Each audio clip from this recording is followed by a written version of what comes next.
Buenas noches, ¿cómo están? Espero que se encuentre bien, gracias al Señor. Recién cayó un poco de lluvia y refrescó un poquito. Hoy estaba haciendo mucho calor. Bueno, continuamos con el estudio de Juan. Vamos a abrir la Biblia en Juan capítulo 13. Juan capítulo 13, vamos a reflexionar en esta noche en 11 versículos, los primeros 11. Vamos a leer en esta noche del 1 al 11 y vamos a estar reflexionando en estos textos. El capítulo 13 de Juan, ¿sí?, es por así decirlo, un nuevo comienzo, ¿sí? Juan básicamente divide su evangelio muy básicamente en dos partes. Los primeros 12 capítulos de Juan es una parte y los próximos 13, del 13 en adelante, es una segunda parte. La primera parte de Juan, lo que hemos estado viendo a lo largo de estos miércoles, Juan ha estado enfatizando cómo el mundo rechaza a Jesús, ¿sí? Cómo Jesús es rechazado constantemente a pesar de los milagros, a pesar de sus obras, a pesar de todas las señales que Él hace, a pesar de sus parábolas, de sus enseñanzas. A través de todas esas cosas hemos podido ver cómo el mundo lo rechaza. Hay algunos que se convierten, pero por lo general hay rechazo. De hecho, es lo que hemos estado viendo los últimos miércoles, cuando hemos visto el rechazo de los líderes, hemos visto la incredulidad de los judíos en los últimos mensajes a lo largo del capítulo 12. Y a partir del capítulo 13, ¿sí?, Juan se va a concentrar ya en los últimos días del Señor Jesucristo. De hecho, Juan no se va a concentrar en los últimos días, se va a concentrar en las últimas horas del Señor Jesucristo. Y Juan le va a dedicar gran parte de su escrito a mostrarnos qué hace el Señor Jesucristo, qué dice el Señor Jesucristo, qué hace Él en sus últimas horas de vida con los suyos, con los más íntimos, con aquellos que le pertenecen. Entonces, a partir del 13, hermanos, vamos a ver de que ya el Señor Jesucristo no va a aparecer más públicamente, sino que el Señor Jesucristo va a estar solamente con sus discípulos y en intimidad con ellos. Con esto les voy dando un poco de contexto. Lo que vamos a empezar a leer a partir de ahora, lo que está sucediendo en esto, lo que vamos a leer, está muy cerca a la muerte del Señor Jesús. Es la misma noche en la que el Señor Jesucristo va a ser entregado, la misma noche en la que Él va a ser traicionado por Judas. Posteriormente, a la madrugada, Él va a recibir un juicio, y es un juicio malo, es un juicio que hay falsedad, hay falsos testigos. Él va a ser condenado, Él va a ser apresado, va a ser humillado, y posteriormente va a ser crucificado. Estamos a pocas horas del Getsemaní. Estamos a pocas horas de ver los grandes sufrimientos del Rey y del Creador del universo. Entonces, esta sección que vamos a comenzar puntualmente hoy, que arranca en el capítulo 13, vamos a ver que llega hasta el capítulo 17. ¿Sí? Todo esto que vamos a empezar a leer a partir de ahora transcurre en muy pocas horas, en muy poquitas horas. Desde el 13 hasta el 17 pasan muy pocas horas y vamos a ver que es el Señor Jesucristo en la intimidad con los suyos. Vamos a leer entonces Juan 13, del 1 al 11. Voy a pedirle ayuda, le voy a pasar el micrófono a Gaby, pero después lo puede pasar a Carlos si quiere. Les voy a agradecer la colaboración con la lectura. Así que vamos a ir a Juan, vamos a leer del 1 al 11.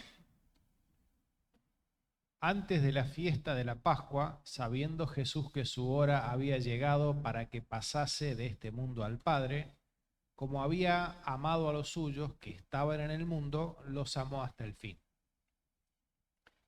Y cuando cenaban, como el diablo ya había puesto en el corazón de Judas Iscariote, hijo de Simón, que le entregase, sabiendo Jesús que el Padre le había dado todas las cosas en las manos y que había salido de Dios y a Dios iba, se levantó de la cena y se quitó su manto y tomando una toalla se la ciñó.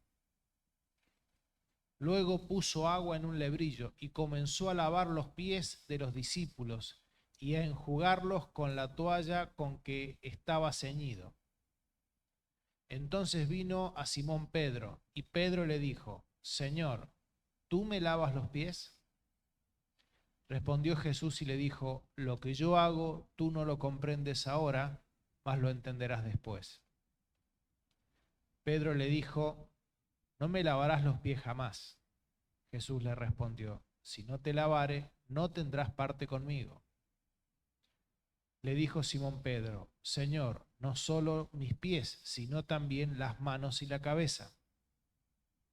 Jesús le dijo: El que está lavado no necesita sino lavarse los pies, pues está todo limpio y vosotros estáis limpios, aunque no todos. Porque sabía quién le iba a entregar, por eso dijo: No estáis limpios todos.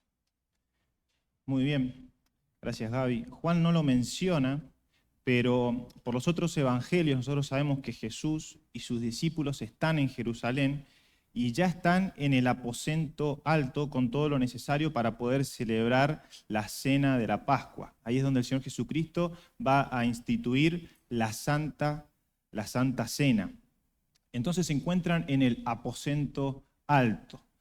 El aposento básicamente quiere decir habitación.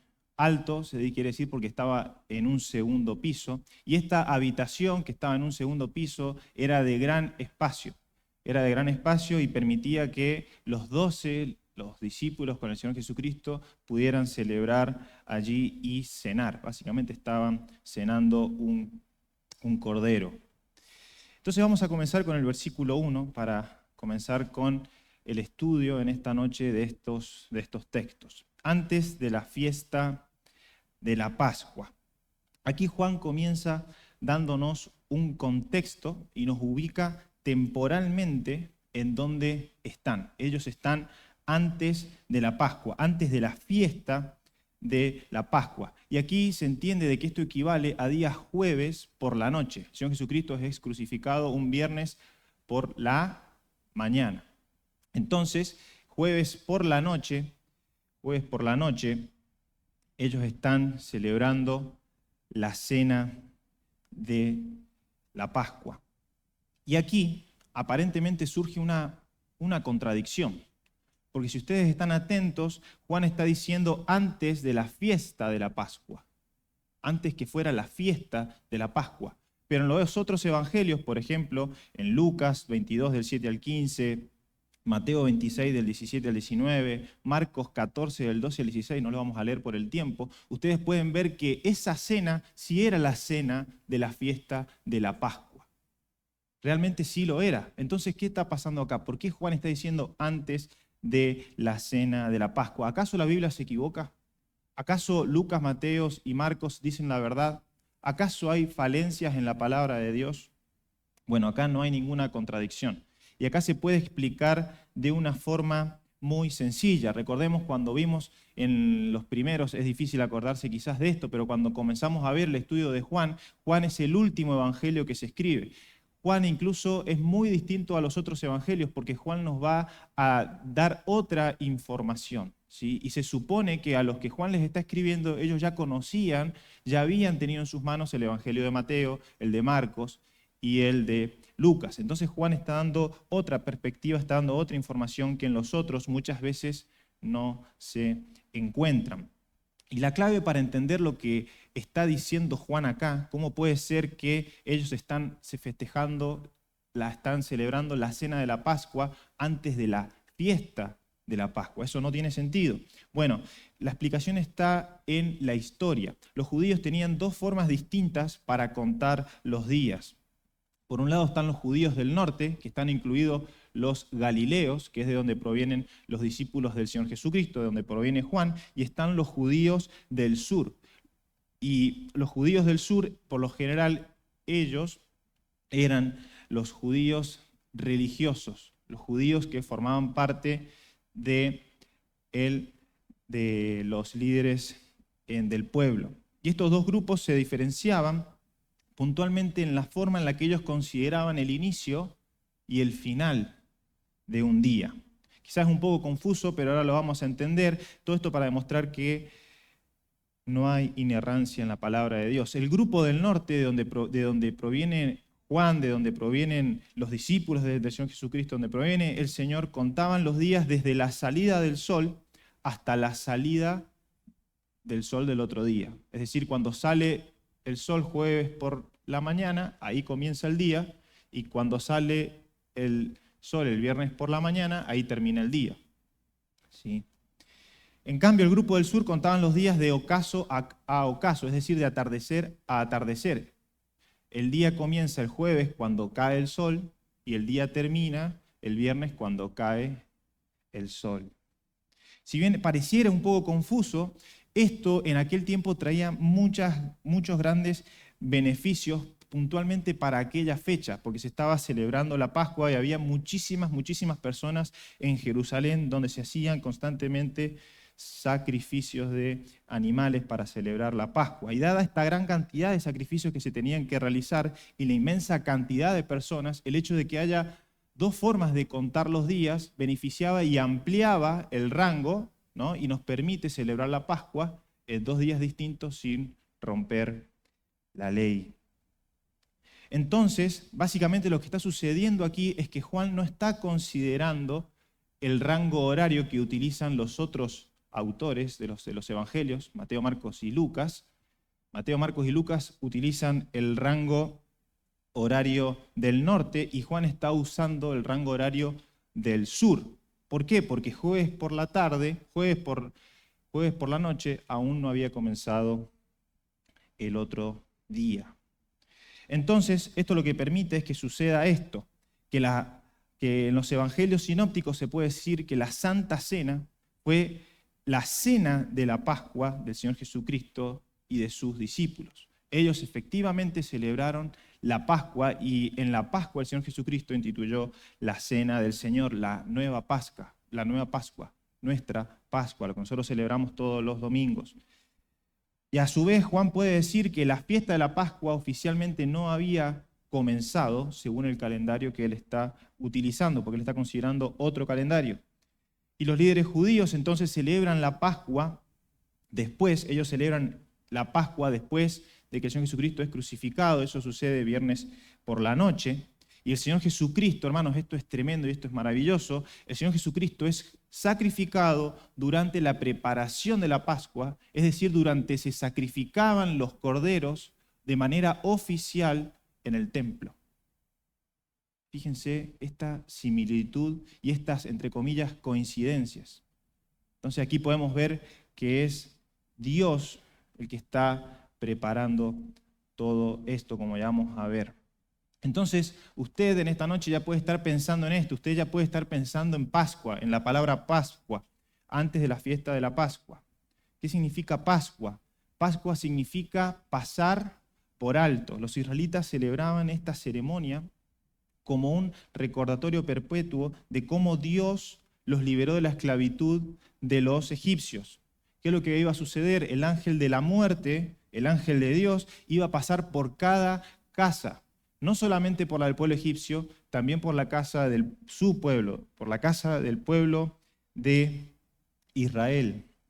Y cada familia israelita debía sacrificar un cordero sin defecto y con su sangre pintar el marco de la puerta para que cuando el ángel viniera sobre esa casa no entrara la muerte ahí. ¿Por qué? Porque ya había muerte, ya alguien había morido, ya había alguien había muerto en el lugar del primogénito que iba a morir. Murió un cordero inocente, un corderito, un animalito. Entonces, el ángel al visitar la casa de los egipcios emitió su juicio y efectivamente mató al primogénito de cada familia de los egipcios. La muerte del primogénito se llevó a cabo por Dios y esta fue su última plaga para liberar a su pueblo. Esta muerte no ocurrió en las familias de los israelitas porque Dios las pasó por alto. Esto significa Pascua. Dios pasa por alto. Pasar por alto significa Pascua. Dios pasó por alto, pero solo porque alguien ya había muerto en el lugar del primogénito. No es que no hubo muerte, sí hubo muerte en las familias de los israelitas, un corderito, un inocente. Y esto nos lleva a la segunda parte del texto. Dice el texto, sabiendo Jesús que su hora había llegado para que pasase de este mundo al Padre. Fíjense acá Juan cómo conecta esto, Pascua, con lo que sabe Jesús. Jesús sabe que su hora ya había llegado. Jesús sabe que, en otras palabras, Él es el Cordero Pascual. El Señor Jesucristo está consciente en este punto de que su hora ya había llegado, su hora de morir, su hora de hacer su obra en la cruz del Calvario, su hora de sufrimiento, de angustia, de cargar con nuestras inmundicias y con nuestros pecados. Estaba a punto de suceder en unas pocas horas. Pero ahora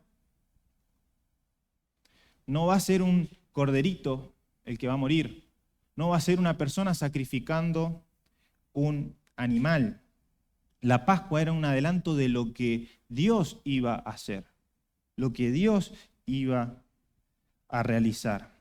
Ahora sería Dios el Padre sacrificando a Dios el Hijo y entregándolo como el Cordero Pascual.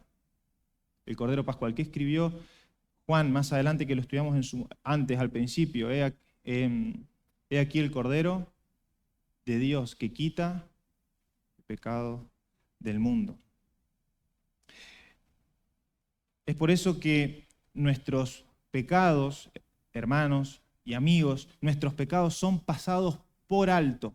Nuestros pecados son pasados por altos por Dios, no porque simplemente Dios se tapa los ojos, sino porque hay alguien que murió, y ese es Jesús. Y así como Dios pasa por alto sobre las casas de los israelitas en aquel tiempo, ahora Dios pasa por alto nuestra condenación y nos da vida, no nos condena, tenemos vida, pero porque alguien murió, porque alguien tuvo que morir, porque alguien iba a morir, y ese es Jesús.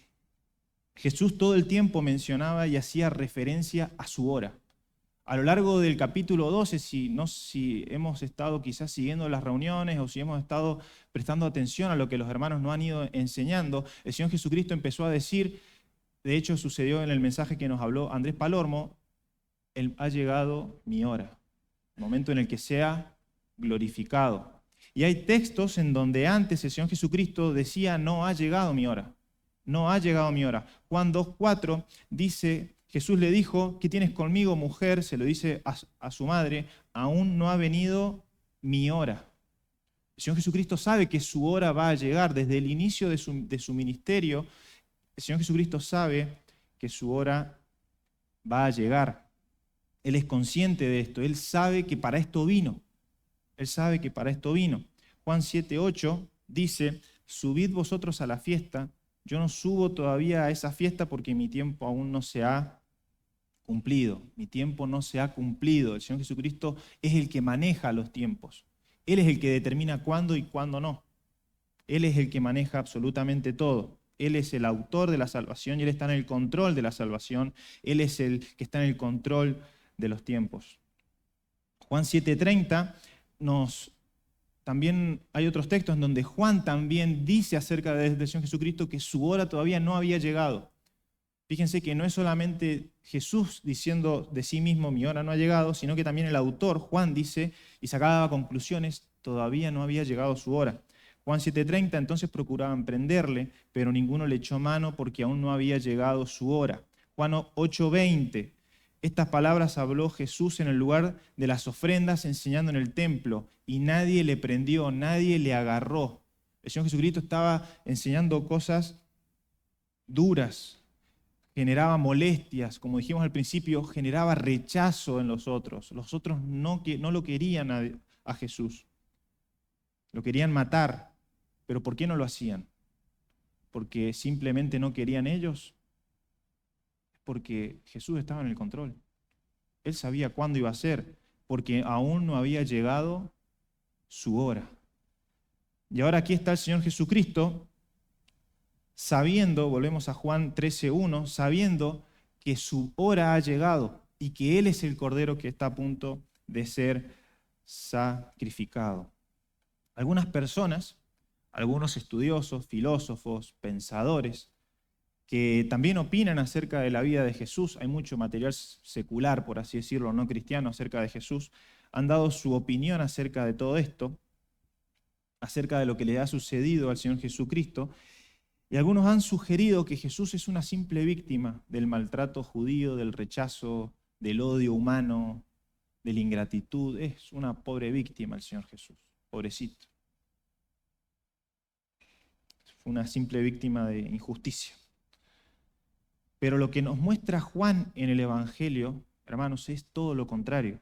Es absolutamente todo lo contrario. Jesús no es una víctima. Jesús ya sabe de antemano todo lo que le va a ocurrir, y Él, siendo Dios hecho carne, tiene el control de todas, absolutamente de todas las cosas. Vamos a ver más adelante incluso el poder que tiene el Señor Jesucristo los próximos, no sé cuántos miércoles adelante, pero bastantes, el poder celestial que el Señor Jesucristo tenía, cómo tenía muchos ángeles a su disposición y cómo Él, si Él hubiese querido, nadie lo podía tocar. El Señor Jesucristo tiene un poder eterno, Él es todopoderoso. El Señor Jesucristo en esta instancia sabe que pronto volverá a estar con el Padre. Él sabe que volverá a estar nuevamente en su trono, vestido de gloria en la eternidad. Él sabe que va a reinar, que Él va a estar en victoria, que nadie lo puede pasar por arriba. Jesús sabe que va a estar nuevamente al lado de su Padre. Y como dice el texto, hermanos, fíjense, como había amado a los suyos, los que estaban en el mundo los amó hasta el fin. Jesús, aún sabiendo que Él es el Todopoderoso, que todo está en sus manos, aún sabiendo que el dolor que se le aproxima a las pocas horas, el sufrimiento, la angustia, Él estaba pensando en los suyos. Él estaba pensando en sus discípulos. Dice el texto, como había amado a los suyos que estaban en el mundo, los amó hasta el fin. Los amó hasta el fin. Y hermanos, este texto es el que deberíamos tener en cuenta a partir de todos los estudios que veamos los días miércoles a partir de ahora. No podemos desconectar este texto porque es el inicio, es el comienzo de una nueva sección que Juan nos va a mostrar, la intimidad que tiene Jesús con sus discípulos. Como había amado a los suyos, los amó hasta el fin. Entonces, lo que está haciendo Juan es que Juan nos empieza a preparar para la escena que se viene después de esto. Y hace esta declaración, Jesús amó a los suyos hasta el fin. Y acá hay tres palabras que quisiera resaltar y que quisiera que reflexionemos. ¿Quiénes son los suyos? Jesús amó a los suyos. Y lo primero que se nos viene a la mente es que se está refiriendo a sus discípulos, a los más íntimos, a los que tiene al lado, con los que está cenando. Juan se está refiriendo primeramente a los más cercanos, a los que siempre estuvieron cerca. Sin embargo, recordemos que todo esto acontece en un solo momento, todo esto acontece en un instante, en unas pocas horas, y no podemos simplemente hacer mucho zoom y ver que el Señor está en este texto simplemente con los suyos. Tenemos que ver toda la escena, qué pasó después, qué dijo antes, y después, en Juan 17:20, que en algún momento lo veremos, encontramos este texto maravilloso. Y recordemos, esto pasó minutos después. Estas palabras del Señor Jesucristo las dice después en oración al Padre. Está el Señor Jesucristo orando a su Padre y dice, mas no ruego solamente por estos, por los discípulos, sino también ruego por los que han de creer en mí por la palabra de ellos. Versículo siguiente, para que todos sean uno, como tú, oh Padre, en mí y yo en ti, que también ellos sean uno en nosotros, para que el mundo crea que tú me enviaste. Y esto es maravilloso, hermanos. Esto es tremendo. El Señor Jesucristo, en ese momento en el que estaba a punto de ser crucificado, de recibir la peor injusticia, de ser humillado, estaba pensando en mí.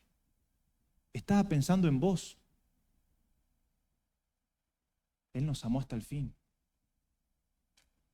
Jesús no solo amó a sus discípulos hasta el fin, también ama y amó a todos los creyentes, aquellos que iban a creer a través del testimonio de sus discípulos. Hermano, esto es tremendo. El Señor te ama. El Señor me ama. El Rey, el Creador del universo, el Creador de todo, a mí me ama, que soy digno de muerte, que lo rechacé, que lo odié. A nosotros nos ama el Señor, hermanos. La segunda palabra que podemos pensar no es solamente en los suyos, sino fíjense la palabra amó. Volvemos a 13:1. Dice el versículo 13:1 a lo último, los amó hasta el fin, los amó. Esta palabra amor, ¿sí? Ustedes saben, se ha mencionado muchas veces desde acá en la enseñanza, de que hay muchas palabras en español que se usan, ¿sí? Una misma palabra para traducir diferentes palabras en griego. La Biblia fue escrita en griego. Y para muchas veces, muchas palabras en griego desembocan o terminan en una sola palabra en español. Y a veces se pierde un poco la intención con la cual el autor del texto quiso transmitirnos. Porque nosotros en español, amar puede significar muchas cosas. Pero el autor, Juan, utilizó una palabra en especial para la palabra amor. Hay muchos tipos de amores en la Biblia, que nosotros podemos leer otro texto y dice la palabra amor, puede ser otra palabra distinta a esta. Lo que quiero que piensen es en la palabra esta en sí, ágape, amor ágape. No es un amor sentimental, no es un amor pasajero. Esta palabra se usaba para describir no un amor que era orientado al beneficio propio. Este amor no era un amor filial. Este amor no era un amor impulsivo o un amor arrebatado o momentáneo. ¿Sí? Este amor era un amor voluntario. Esta palabra se usaba para expresar cuando alguien voluntariamente decidía amar algo que no merecía ser amado.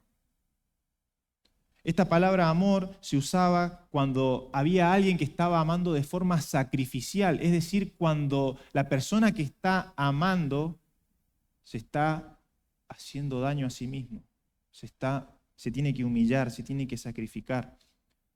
Es un amor que está orientado al bien del otro sin recibir nada a cambio.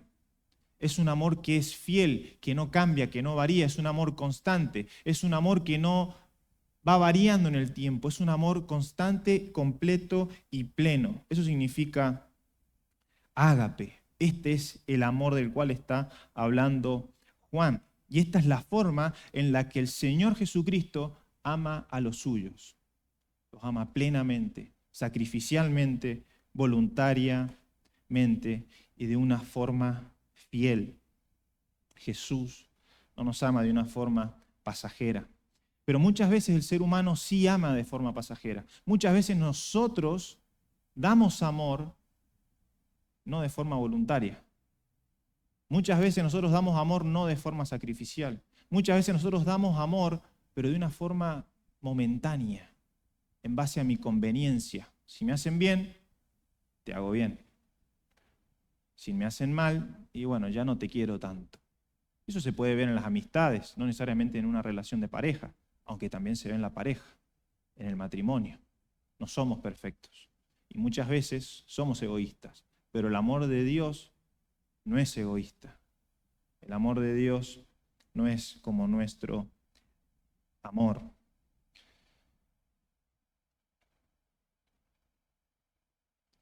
Está en nuestra naturaleza, lamentablemente, por nuestra condición pecaminosa, el amar de forma condicional. Lo natural por nosotros, por instinto, solo queremos, amamos, nos llevamos bien o devolvemos amor con aquellos que nos hacen bien.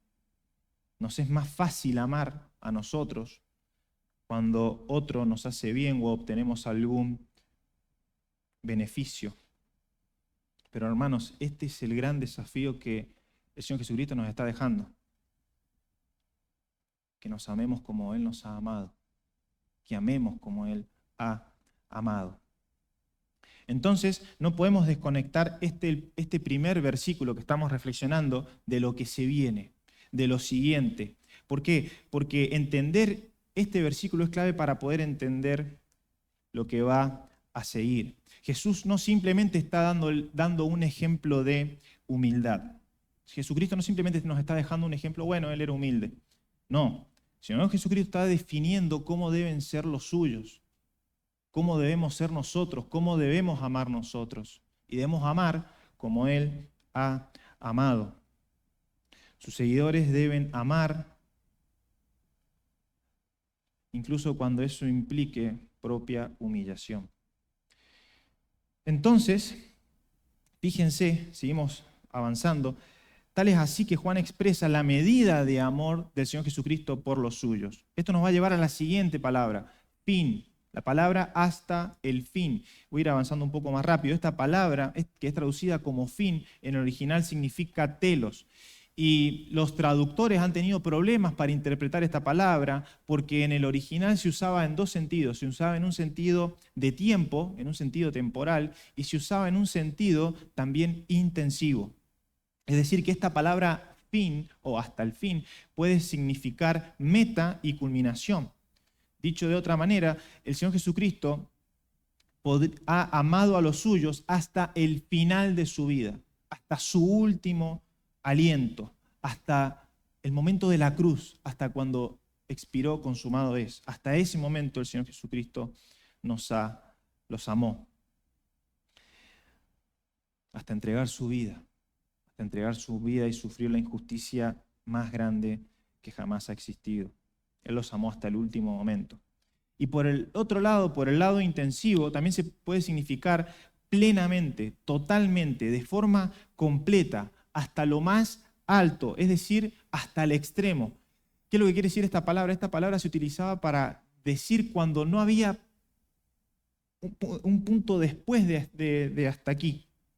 Estaba utilizada para decir que a partir de acá no hay más nada. Es el final, es el extremo, es lo máximo. Entonces Juan utilizó esta palabra a propósito. Todos los estudiosos coinciden de que Juan quería dar esta doble intención, de que Juan quería decir, el Señor Jesús amó a los suyos hasta el final de su vida, hasta dar su último aliento, pero de una forma extrema, de forma extrema. No hay forma en la que el Señor Jesucristo nos hubiera amado más. No hay manera, lo dio todo. Nos ama con un amor eterno. Hay una traducción que traduce un poco mejor, que es la Biblia textual, que dice al final, no la tenemos ahí, no se preocupen, esta palabra hasta el fin lo traduce, los amó hasta el extremo, hasta el extremo. Entonces, algo que vamos a ver a continuación, que lo que es humillación. Lo que vamos a ver es la humillación de Jesús. Y algo que podemos ver con todo esto, hermanos, es que la humillación del Señor Jesucristo es la máxima expresión de su amor por los suyos. El Señor no podría habernos amado más, Él nos amó hasta el extremo. Josías Grauman dice al respecto, nuestra capacidad de amar es proporcional a nuestra capacidad de humillarnos. Esto es tremendo. Nuestra capacidad de amar es proporcional a nuestra capacidad de humillarnos. Solamente el humilde puede amar porque el amor es desinteresado, el amor es sacrificial. Por eso el orgulloso no puede amar bíblicamente. El que no tiene a Jesús en su corazón no puede amar bíblicamente. El orgulloso busca su propia gloria, busca su propio beneficio. En cambio, el humilde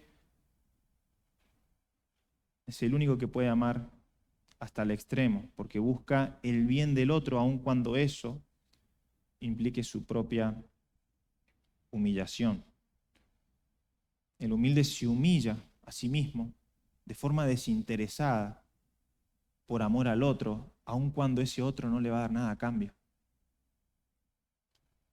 Entonces, el Señor Jesucristo manifestó su gran amor por nosotros, humillándose a sí mismo hasta el extremo.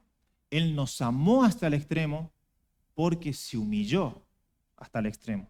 Jesús, siendo Dios, estando en gloria, siendo el creador y Señor de todas las cosas, se hace hombre y siendo hombre toma forma de siervo y siendo siervo muere. ¿Qué dice Filipenses 2, 3 al 11? Por favor, le voy a pedir a Gaby o a Carlos que el que lo lea, el que quiera.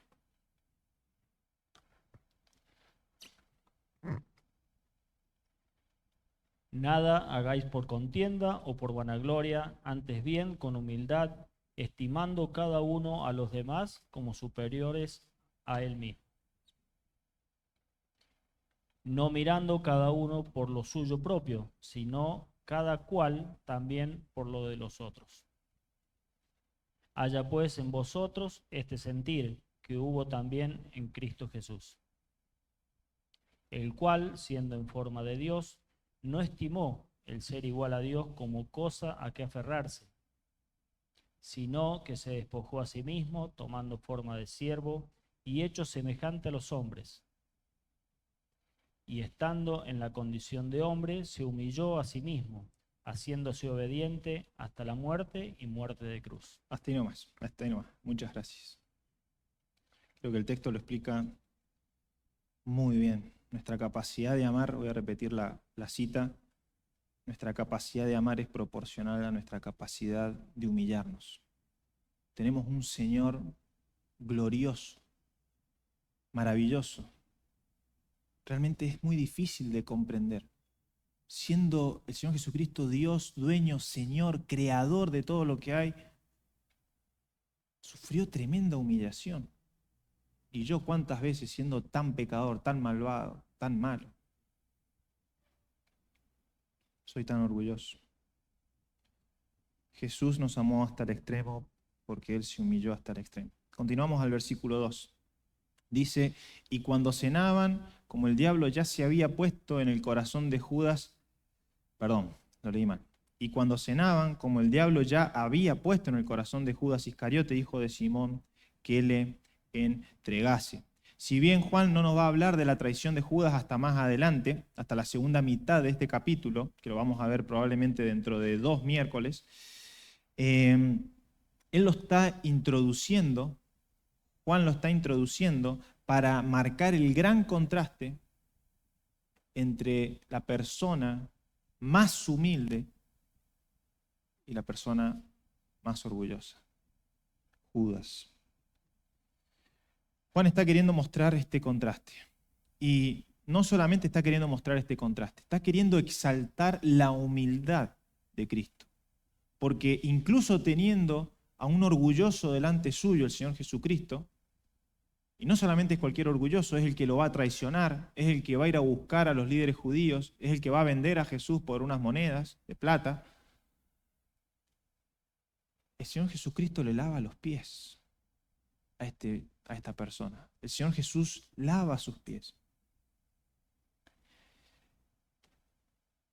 Aquí tenemos la luz y la oscuridad, la expresión de amor y la expresión de odio, el humilde y el orgulloso.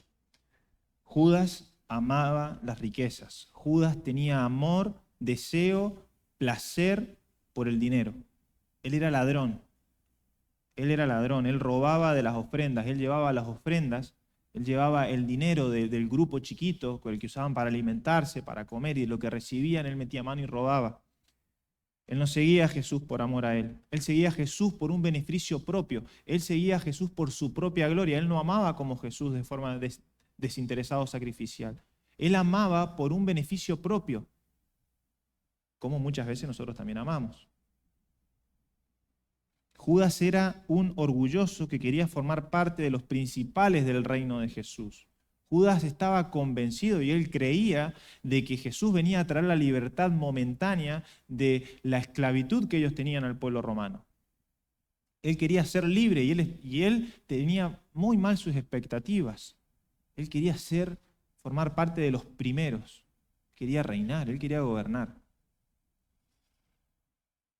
Pero cuando el Señor Jesucristo empieza a transmitirle a sus discípulos que Él va a morir, que Él va a morir, que Él va a morir, es evidente que Él se desilusionó, porque debido a su falsa esperanza, a su errada esperanza, se vio desilusionado. Jesús no le iba a poder proveer lo que Él quería: poder, dinero, autoridad. Su amor por el poder y el dinero lo llevó a desilusionarse. Judas nunca cambió su pasión por el dinero. Al contrario, él cambió a Jesús por el dinero. Y esto es tremendo, hermano. El Señor Jesucristo, aún sabiendo todo esto, aún sabiendo que Él iba a estar en gloria, con Dios nuevamente en la eternidad, Él le lava los pies a Él.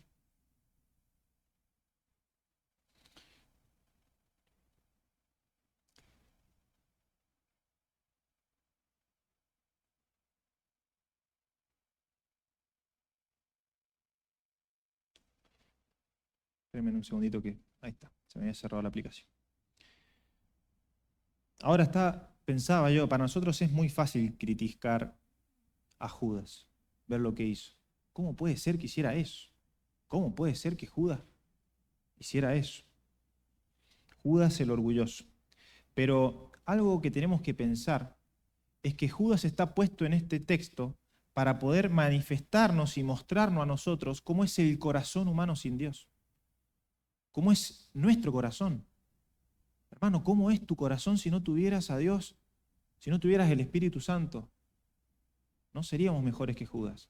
Seríamos igual que Judas, así de orgullosos. Yo miro mi corazón y tengo placeres como el de Judas. Lucho con esos placeres. Yo estoy seguro que ustedes también. Si no fuera porque Dios intervino en nuestras vidas, nosotros estamos destinados a la muerte, a la condenación, al destino de Judas. No somos mejores que Judas, estamos en la misma condición que Judas. Si nosotros nos exaltamos y miramos por encima del hombro a Judas, somos como Judas, somos orgullosos. No merecemos ser salvos. Si no fuera porque Dios intervino en nuestras vidas, si no fuera porque Dios nos regeneró a nosotros, que nos dio el entendimiento, nos concedió el don del arrepentimiento, nos dio al Espíritu Santo y nos regeneró para que pudiéramos arrepentirnos e ir a Él, no tendríamos esperanza. Si no fuera por Dios, por pura gracia y por su misericordia es que somos salvos, hermanos. Si nosotros estuviéramos en los pies de Judas, también nosotros habríamos hecho lo mismo. Y si hay algo que nosotros quisiera que en esta noche nos llevemos, que nos vayamos pensando, es en cómo estamos respecto a esta humildad. Al ver estos textos nosotros deberíamos humillarnos delante de Dios, deberíamos caer rendidos delante de Dios e irnos pensando en esto: no merezco ser salvo, no lo merezco, no merezco que Dios me ame con este amor, no merezco que Dios, Jesús, sufra tal humillación por mí. No lo merezco. Es insondable el amor de Cristo. No entra en la mente, no se puede comprender. Él nos amó hasta el extremo. Él nos amó hasta el extremo. Versículo 3, nuevamente Juan utiliza la palabra sabiendo. Fíjense, la palabra sabiendo. En el versículo 1, Juan había dicho que Jesús sabía que su hora había llegado. Y ahora Juan está queriendo exaltar aún más la humildad del Señor Jesucristo, diciendo que Él sabe que Dios el Padre le había dado todas las cosas en las manos. Todo está en las manos de Jesús, todo lo creado, todo lo que existe, lo invisible como lo visible. Todo está en sus manos, todo le pertenece, todo es de Él. Él lo creó. Todo. Lo invisible como lo visible. Lo espiritual como lo terrenal, como lo carnal. Todo está en sus manos. Jesús era consciente de esto. Él lo sabía. Lo que Juan está queriendo hacer con esto es no simplemente darnos una enseñanza teológica sobre la autoridad de Jesús, sino que nos está queriendo exaltar incluso más, aún más, hasta el máximo su humildad, su humildad. Jesús no es una víctima, como recién dijimos. Él tiene todo el poder, Él está en el control de todas las cosas, Él le pertenece la gloria. Jesús tiene el control de todo. Nadie está por encima de Él. Fíjense, le había dado todas las cosas en sus manos. ¿Se imaginan? Todo en sus manos, la autoridad que tiene Jesús. Y que había salido de Dios y a Dios iba. Que había salido de Dios y que a Dios, y que a Dios iba. Qué ejemplo de humildad de nuestro Señor. El Señor nos ayude a imitarlo. Realmente, hermanos, yo miro mi vida, hermanos, y cuánto tengo por cambiar. Cuán orgulloso soy muchas veces. Soy muy orgulloso. Cuán distinto a veces soy a Jesús al mirar esto. El Señor nos ayude a ser humildes así como lo es nuestro Señor y así poder amar de forma genuina. Y ahora entramos a la segunda parte, ahora sí vamos a ir un poco más rápido. Y vamos a ver este hecho, esto que ha hecho Jesús, que Él lava los pies de sus discípulos. Versículo 4 al 5. Se levantó de la cena y se quitó su manto, y tomando una toalla se la ciñó. Luego puso agua en un lebrillo, en un tazón por así decirlo, y comenzó a lavar los pies de sus discípulos y a enjugarlos o secarlos con una toalla con la que estaba ceñido. En aquel tiempo, hermanos, no existían las zapatillas, no existía el calzado profesional, ¿no? Lo curioso de todo esto es que incluso a pesar del calzado profesional que puede existir hoy en día, hoy también seguimos tirando olor en los pies, ¿sí o no? Nos pasa en la familia, por ahí cuando llegan los chicos a entrenar, Carlos se ríe un poco, no voy a decir comentarios de mi familia al respecto, pero los pies se ensucian, ¿sí o no? Los pies se ensucian. Y hoy en día los pies nuestros transpiran, al no bañarnos seguido quizás, o luego hacer alguna actividad física, o después de tanto caminar, nuestros pies tiran olor, naturalmente, eso es obvio. Imagínense en aquel tiempo. En aquel tiempo eran sandalias abiertas, eran sandalias. Las calles no estaban asfaltadas, no había asfalto. Entonces era muy común ensuciarse los pies con polvo, con tierra, con estiércol de animales que iban por la calle. Imagínense, ¿no? Si hoy no das asco pisar por ahí algo feo en la calle, imagínense en aquel tiempo, que no estaban protegidos los pies. En aquel tiempo no había vehículos, la gente caminaba y caminaba y caminaba y todo era caminar, caminar, caminar. Y sumado a el propio sudor del cuerpo humano, imagínense eso, ¿no? Estoy tratando de ponerlos en contexto. Ya van a ver por qué. Imagínense cómo la mugre se pegaba en el pie y ya empezamos a imaginarnos un poco la situación y ya nos empieza a dar un poco de rechazo, de ganas de llegar a mi casa y me lavo los pies por las dudas. Ahora, según los historiadores, hermanos, en una cena, no se podía llevar a cabo así nomás como la persona llegaba a la casa. En una cena no había mesas altas y sillas, una cena judía como en aquel tiempo. No, las mesas, ¿saben qué? Lo investigué. Las mesas eran en forma de U, ¿sí? De forma de U, había un espacio a los costados para poder sentarse, ahora van a ver cómo se sientan, y no tenía más de 40 centímetros la mesa. Entonces era una mesa en forma de U, se lo pueden imaginar, y 40 centímetros de altura. Y a los lados, ¿sí? De la parte externa, habían almohadas, para que las personas pudieran comer. ¿Cómo comían las personas? ¿Sentadas? No, recostadas. ¿Saben cómo comían? De esta manera. Imagínense que estoy acostado, obviamente. Ellos se afirmaban su brazo sobre este lado. Imagínense que esta es la mesa. Y ellos comían con esta mano, ¿sí? Y acostados, como mirando hacia el frente. Las piernas quedaban para allá atrás, y quedaban lejos de la mesa. Ahora, no se sentaban lejos. A veces cuando nos invitan a comer y estamos un poco apretaditos, por ahí comemos así, y bueno, estamos un poco apretados. Pero en aquel tiempo se acostumbraba a comer apretados. De hecho, a veces sucedía que la persona que tenía al lado terminaba comiendo en el pecho del que tenía a su izquierda. ¿Sí? Y así sucesivamente. El que está a mi derecha va a terminar comiendo casi en mi pecho. Y es por eso que dice el Evangelio que Juan podía recostarse sobre el pecho del Señor Jesucristo. Por lo tanto, hermanos, los pies, imagínense, quedaban en contacto con los cuerpos del otro. Era inevitable el contacto. Iba a suceder el contacto. Y era algo cultural, es algo normal, no estaba mal visto. Hoy quizás sí, se vería raro, pero en aquel tiempo no. Es como si hoy nosotros nos sentamos a la mesa a comer, es lo normal. Entonces era indispensable que en una casa hubiera alguien que lavase los pies, que al entrar al aposento o entrar al hogar se ofreciera esto.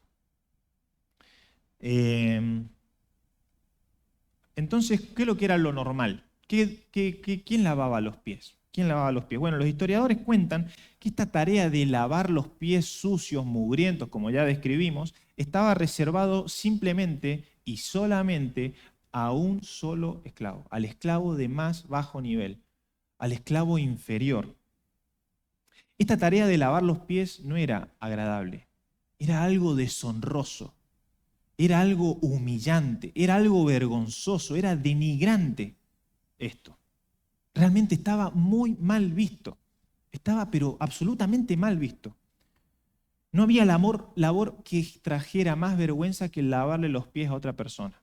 No sé realmente qué ejemplo podemos buscar hoy en día porque no estamos acostumbrados a esto, pero tienen que imaginarse que es algo extremadamente humillarse que todo el mundo no quería hacer.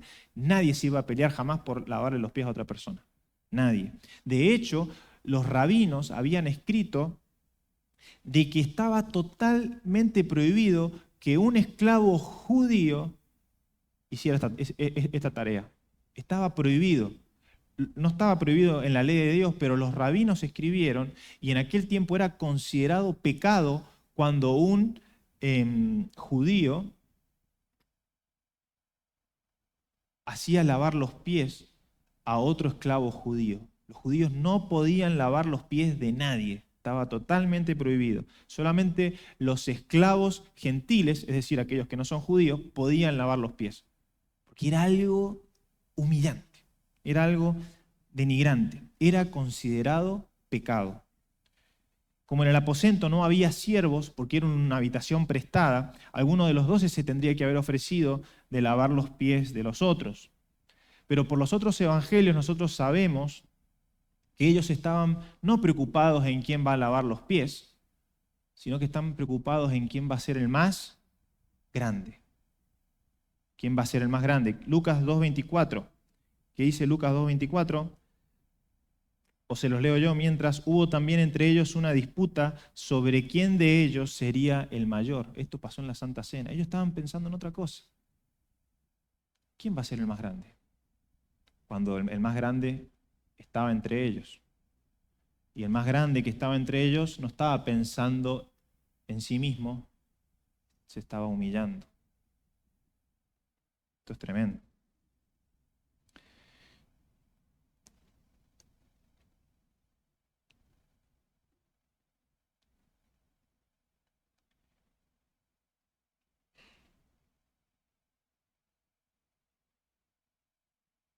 Dado que ellos estaban peleando por este lugar, sería imposible que alguno de ellos se rebajara al nivel de un esclavo, al nivel de siervo.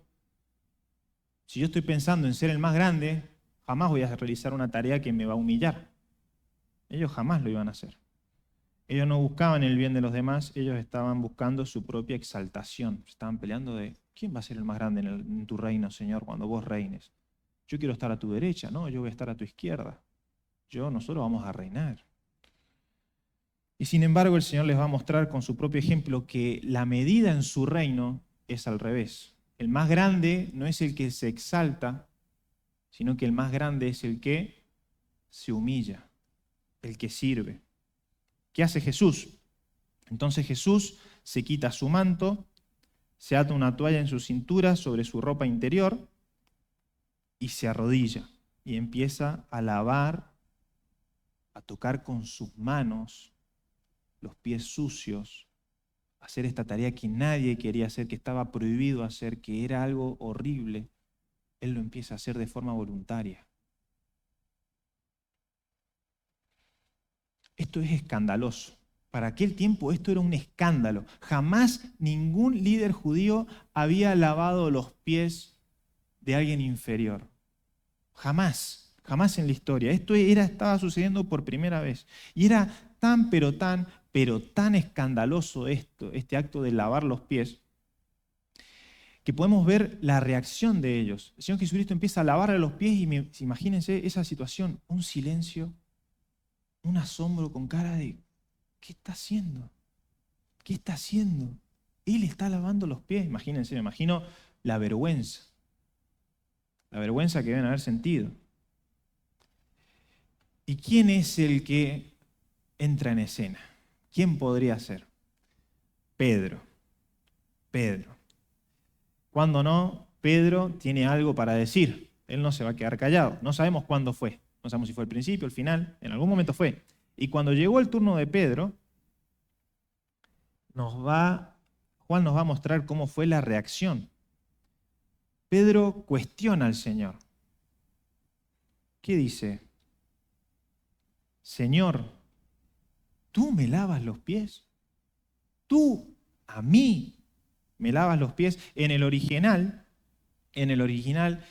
la palabra tú y yo están pegadas. Es como que Pedro está haciendo énfasis, como diciendo, vos, a mí, vos, el Señor, a mí, que soy lo peor.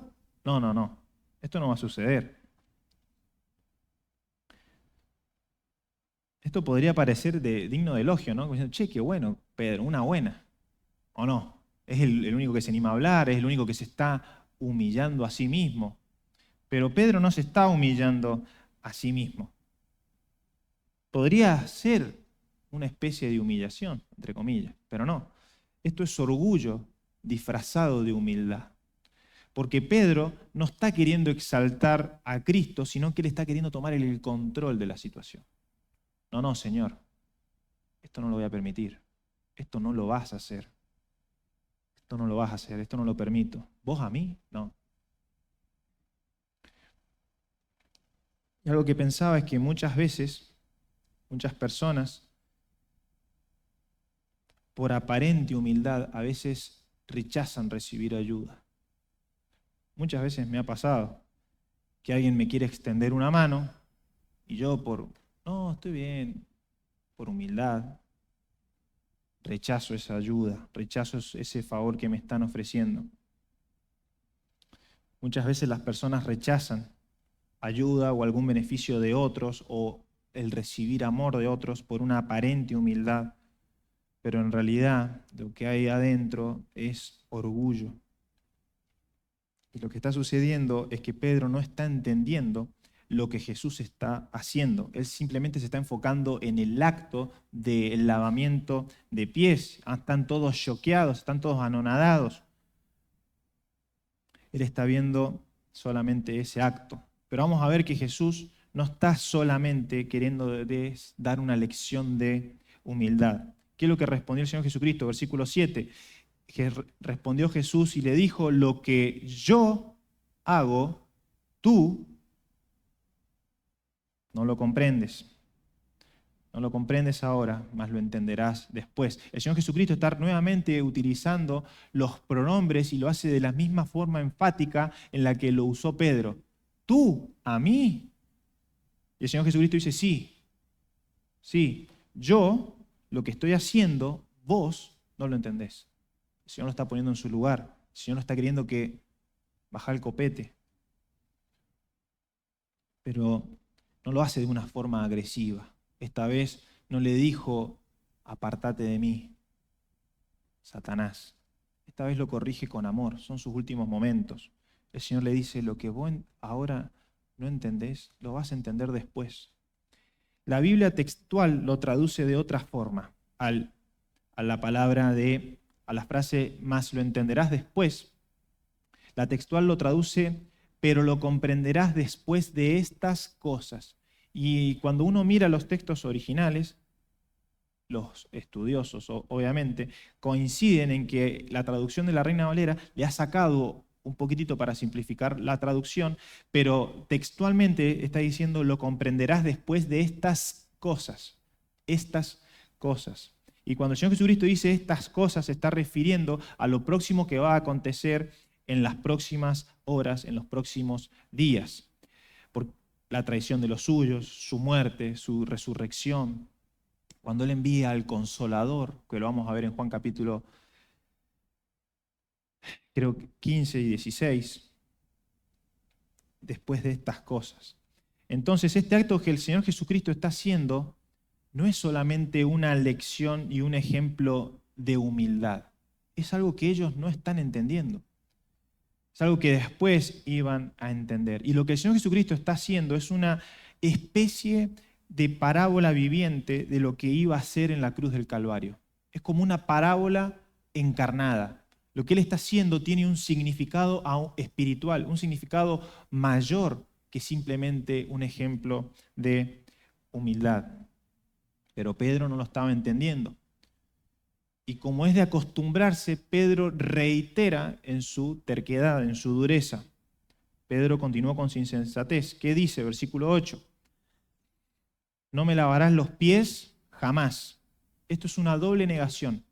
Lo que en el original quiere decir es lo siguiente: no, nunca, absolutamente nunca por la eternidad me lavarás los pies. Duro, Pedro, duro. Y al observar a Pedro es realmente tremendo ver cómo un discípulo puede decir en unas mismas oraciones la palabra Señor a Jesús y a la vez decirle no.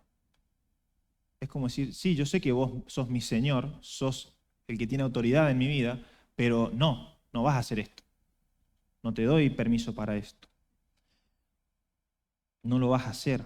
Pedro le está llevando la contra. Quiere tener la situación en sus manos. Él es un orgulloso.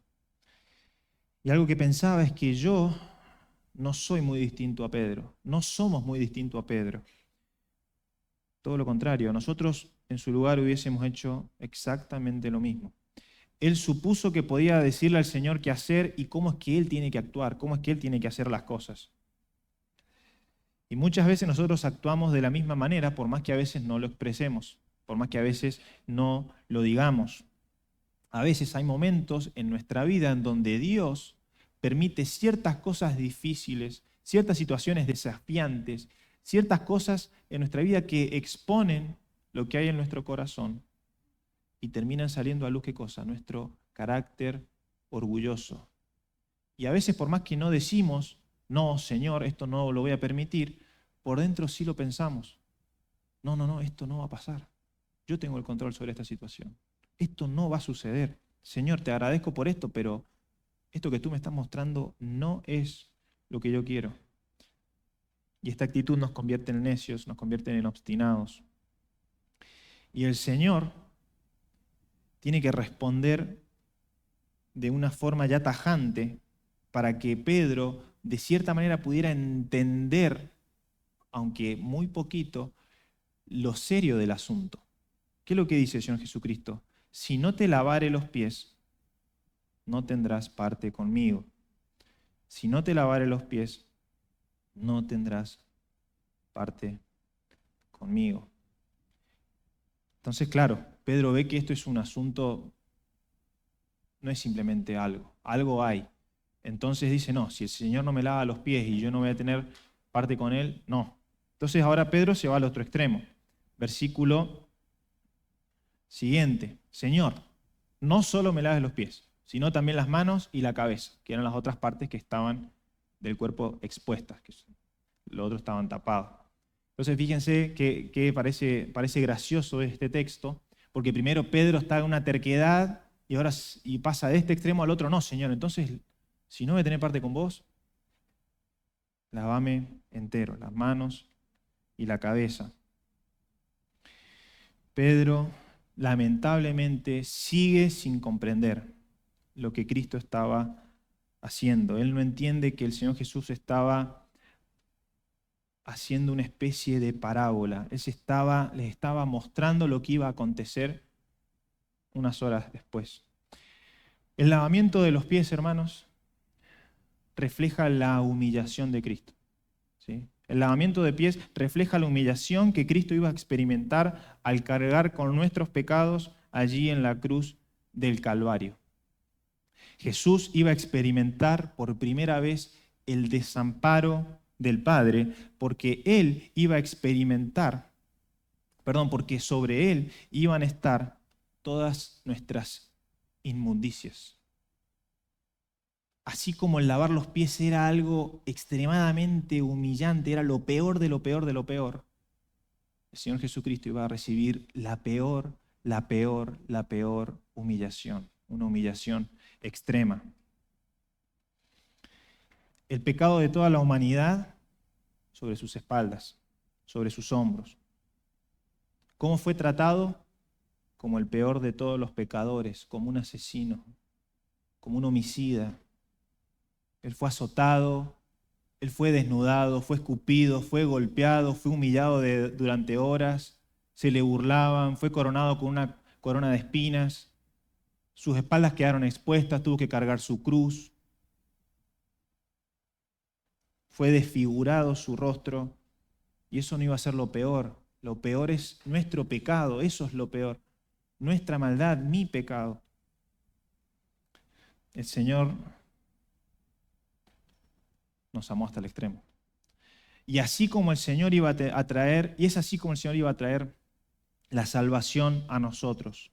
El Señor se va a humillar, pero no para lavar nuestros pies. El Señor se va a humillar para limpiarnos de nuestros pecados, para limpiar mi corazón, que es el que está sucio. Mi corazón, mi alma, mi alma. 2 Corintios 8:9 dice, porque ya conocéis la gracia de nuestro Señor Jesucristo, que por amor a vosotros se hizo pobre siendo rico, para que vosotros con su pobreza fueseis enriquecidos. Isaías 53, 4-6 dice, ciertamente llevó Él nuestras enfermedades y sufrió nuestros dolores, y nosotros le tuvimos por azotado, por herido de Dios y abatido. Mas Él herido fue por nuestras rebeliones, molido por nuestros pecados. El castigo de nuestra paz fue sobre Él, y por su llaga fuimos nosotros curados. Todos nosotros nos descarriamos como ovejas, cada cual se apartó por su camino. Mas Jehová cargó en Él el pecado de todos nosotros. 11 y 12. Verá el fruto de la aflicción de su alma y quedará satisfecho. Por su conocimiento justificará mi siervo justo a muchos y llevará las iniquidades de ellos. Por tanto yo le daré parte con los grandes y con los fuertes repartirá despojo, por cuanto derramó su vida hasta la muerte y fue contado con los pecadores, habiendo él llevado el pecado de muchos y orado por los transgresores.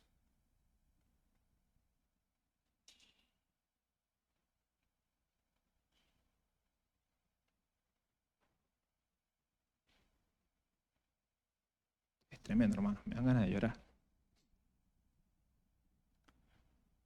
Versículo 10, el Señor Jesucristo dice, el que está lavado no necesita sino lavarse los pies, porque está todo limpio, y vosotros limpios estáis, aunque no todos. ¿Qué es lo que quiere decir? ¿Qué significa esta parábola?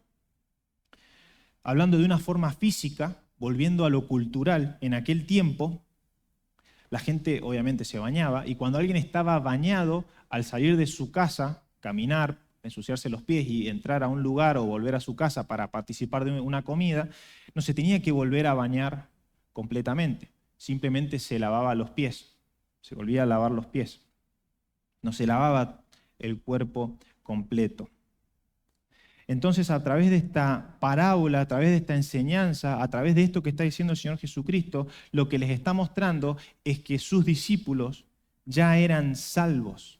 No tenían necesidad de nuevamente bañarse porque ya estaban bañados, ya eran salvados, ya tenían salvación. No todos. Judas no. Judas simplemente estaba bañado físicamente, no espiritualmente. Pero los 11 ya habían creído en Jesús.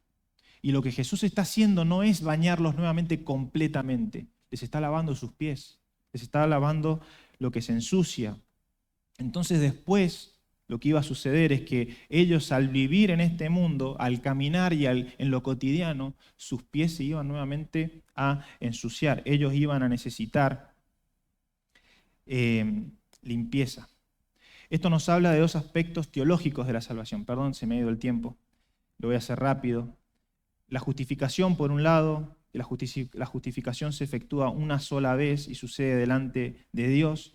El hombre es pecador, es declarado justo, porque se le imputa la justicia de Jesús en la cruz del Calvario.